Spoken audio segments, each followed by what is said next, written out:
Amanda का सारांश। यह कविता एक छोटी लड़की अमांडा के दिमाग की स्थिति को व्यक्त करती है, जिसे उसकी माँ लगातार क्या करना है और क्या नहीं करना है के निर्देश देती रहती है।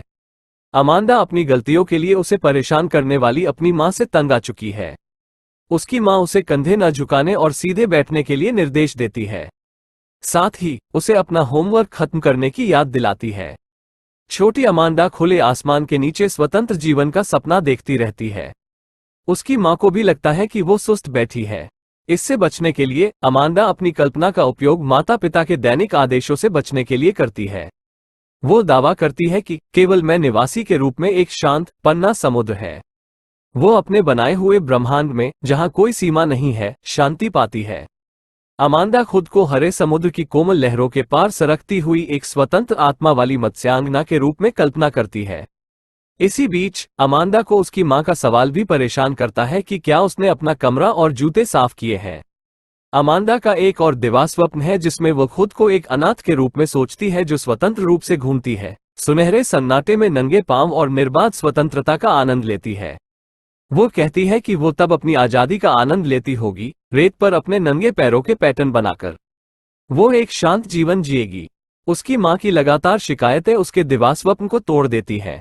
उसकी मां उसे मुहासे होने के कारण चॉकलेट न खाने के लिए मना करती है और उससे बात करते समय उसे न देखने के लिए भी डांटती है। अमांडा एक और सपने का आनंद ले रही है कि अब वो खुद को एक परी कथा की पात्र रापुंज़ेल के रूप में कल्पना करती है और उसके जैसा ही एक विशाल टॉवर में शांति से रहना चाहती है। वो सपना देखती है कि वो रापुंज़ेल की तरह कभी भी अपने बाल टॉवर से नीचे नहीं गिराएगी। टॉवर में वो अकेले और शांत जीवन जिएगी। वो कभी किसी को भी टॉवर में नहीं आने देगी। अंत में माँ उसे उदास होने से मना करती है, क्योंकि वो नहीं चाहती कि कोई उसे ये सोचकर दोषी महसूस करे कि वो अपनी बेटी को परेशान कर रही है। इस समय कवि ने अमांडा की तरफ से कोई प्रतिक्रिया नहीं लिखी है। लगातार डांटने फटकारने से वो इतनी परेशान हो गई है कि उसने खुद को किसी और के रूप में सपने देखना भी बंद कर दिया है।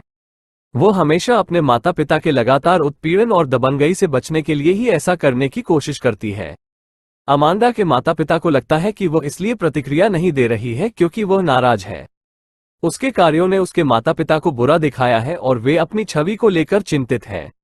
वे इस बात को लेकर चिंतित हैं कि अगर उनका बच्चा लगातार उदास रहा तो समाज उनके बारे में क्या सोचेगा।